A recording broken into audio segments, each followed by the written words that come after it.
Hey guys, what's going on? Dakota Harp here with Harp Films. Today I want to talk to you about the 5 biggest things that I learned from my most recent large-scale shoot. So let's get into it.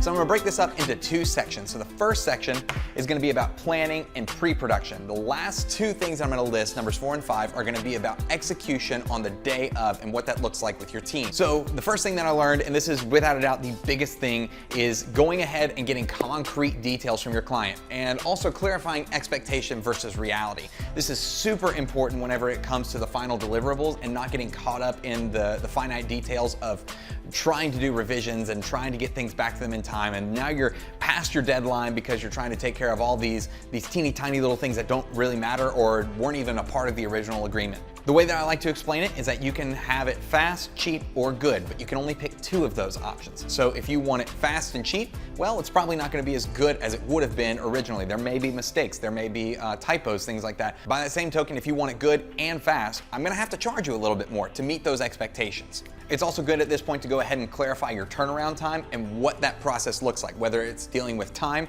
or the actual physical or digital deliverables that you're going to be giving to the client. Be honest through this process. Do not try and be manipulative. Do not try and nickel and dime these people. Be an honest business owner and you're going to have good results with this. The next thing you want to do is keep all records, whether this is just contracts, obviously have a contract, but the biggest thing is keeping track of all of your notes. So if you're having a meeting, you should be taking notes. And I would use something like Honeybook. That's what I use, which timestamps my notes and it shares them with the client. So like what happened with me, we got to the end result and they came in saying, oh, well, we agreed on this, we agreed on that, X, Y, Z. And I was able to come back, pull those notes out and say, no, you didn't. That's not a part of the agreement. Nobody's feelings got hurt because they just realized they were mistaken and we moved on and just took care of business. But that kind of leads into number 3, which is it's very, man, I broke my rule. This is always something you should do, and I tried to be nice in this situation, and I didn't do it, and I regret it, so I gotta say it. Get your payment up front. Payment up front, whether that's a deposit, 50%, or everything.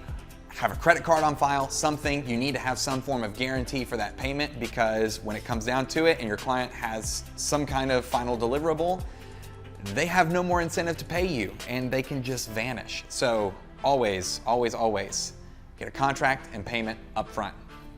The next 2 things that I'm going to discuss have to do with execution pertaining to your team and the day of shoot, but mainly pertaining to the team. So the first thing when it comes to execution is scheduling your team early. Okay, so you're going to be dealing with a whole lot of creative professionals who have a whole lot of things going on and they have personal lives.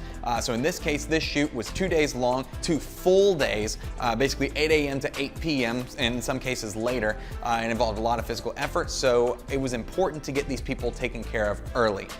The other reason for that is that these people get booked up. You don't want to be getting down to the wire and scrambling for that last person, which is actually one of the things that wound up happening to us. We had this one position that involved clicking a button on a computer. Such a small, insignificant thing. You would think it'd be so easy to fill. Grab a high schooler, grab a college student, whoever, somebody to just rock and roll on this job. Well, it was impossible. We searched and searched and searched for days and couldn't get anyone because we just waited to the last minute. Luckily, all of the other positions were very easy to fill. I'm connected with a lot of great video professionals who helped us on this, so we didn't have to worry about that. But that one position, man, we were really struggling. Luckily, we had someone on set, was able to run the computer, and so it was taken care of. But definitely was not a professional solution in this situation. Which kind of leads me into the last thing. If you're going to be picking those people, if you're going to be scheduling them early, find reliable people who are passionate, but not just about video, not passionate about photo, any of that stuff. They're passionate about one particular area. Okay, so, and that seems kind of counterintuitive. It seems like you would want somebody who's a jack of all trades who can take care of a whole bunch of things. Well, when you're dealing with a shoot this big, you really want to be able to assign roles to people. On a big, production shoot, you're gonna have gaffers, you're gonna have first ACs, you're gonna have focus pullers, all that kind of stuff. In this situation, we didn't have necessarily the budget for that, but I needed people who were specifically tasked with handling individual things. My favorite example is my buddy Brady Cannon came and helped us on this shoot, and he loves live switching. That's his bread and butter. That's what he's passionate about. He's insanely good at it. So because we had him on set, he was able to set up, orchestrate, and run the entire live switching process. He was able to record it to a drive, and we basically had the entire edit almost completely done by the time we were done shooting. Those kind of people are going to save your butt whenever it comes down to the wire and you're looking for a specific task to get taken care of. You're gonna see the difference very quickly. So those are my 5 biggest things that I learned from my most recent production shoot. Some of them I was listening to along the way. Some of them I knew them and didn't follow them, and I paid the price for them. So hopefully you can learn from my mistakes. If you have any questions, comments, and or concerns, leave them down in the comments below. I would love to chat with you. Until the next time, my name is Harp with Harp Films. See you later.